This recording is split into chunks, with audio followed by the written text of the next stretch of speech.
like God is like nowhere almost. Like he is everywhere. He's God. He's everywhere. But I feel like we're pushing him out of all the places he is. Like we pushed him out of our schools. So like he's no longer in our schools. They're pushing to get the little thing in God we trust off the money. So we're pushing him out of our government. And now I feel like we're pushing him out of our churches.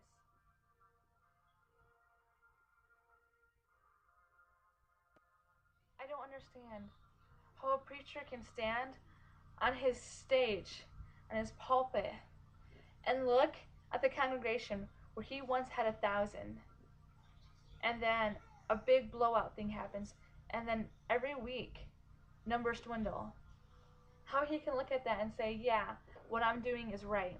You know, it does say that those who hear the truth, they're going to despise it. So, I mean, I guess maybe they're taking it as I must be preaching right. But when you walk into a church and you can't feel the presence of God, it's really disheartening. And what's even is when members of that congregation come together and voice how they don't feel God is there, how they feel the leadership has lost its way, how they feel like the church is just wrong. They sit together, they get heated in a conversation, and then they leave, and that's it. Nothing comes of it. And then the next time they see each other, they get on about their conversation and how the church is still the same. Well, you know why it's still the same? It's because you're not standing up and doing anything.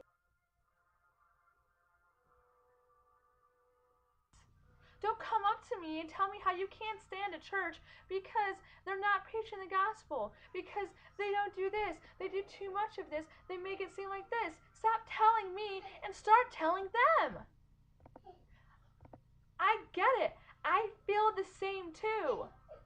But it doesn't do me a whole lot of good when I go up to a person and I say something and then you're right next to me and you stay silent.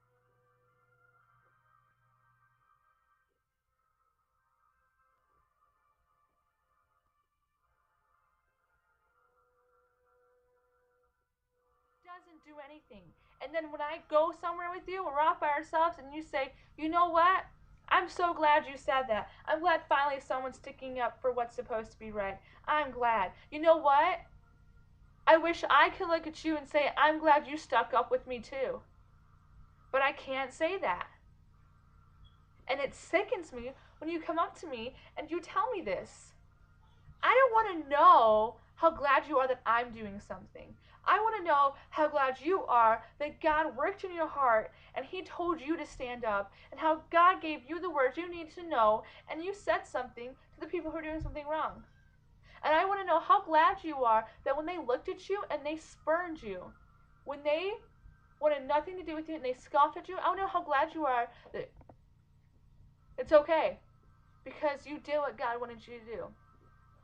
You saw people not doing God's work and pretending to be a child of God, and you went up to them and you stood up for what was right and you said something. Peter 3:14 says that even though we suffer for righteous reasons, we are blessed.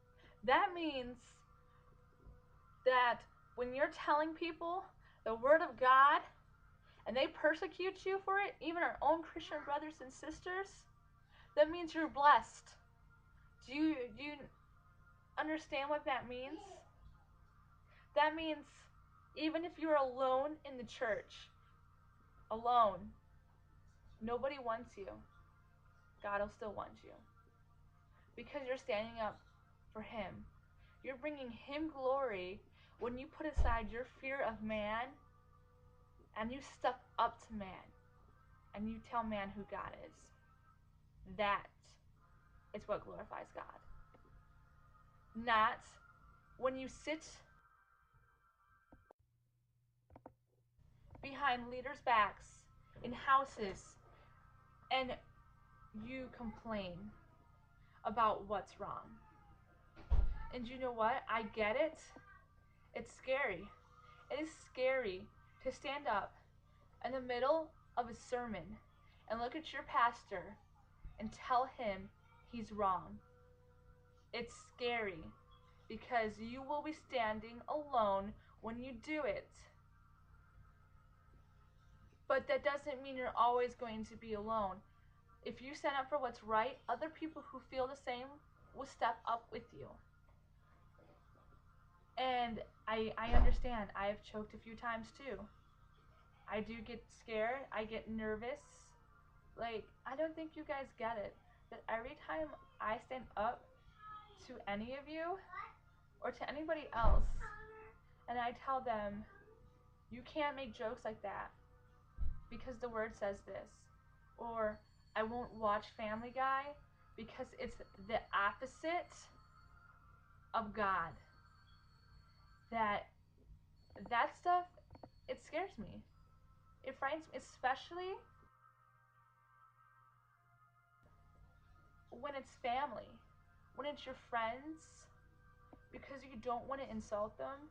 But the fact is, I don't care about your ego, and I don't care about your feelings. I care about where your heart with God is. That's more important to me. So my fear of how you'll react, of what you'll think of me, the fear of you not wanting to be my friend anymore is diminished because I know that if your heart's not after God, then it doesn't matter anyway what you think of me. And if you don't want to be my friend because I show you where your heart is, willing to risk. It sickens me how I can walk into a church and I can see all the chaos that's going on. And I can voice this. And people can raise their hand and say, I do too. What are you going to do about it? When did I become the only person that can fix? When did I become a superhero? Because last time I checked, I'm just like you. So what makes me more special that I'm the one that has to stand up and say something? Why do you rely only on me standing up? Because one day I'm either not going to be there or I'm going to have a moment of weakness and I'm going to fall too.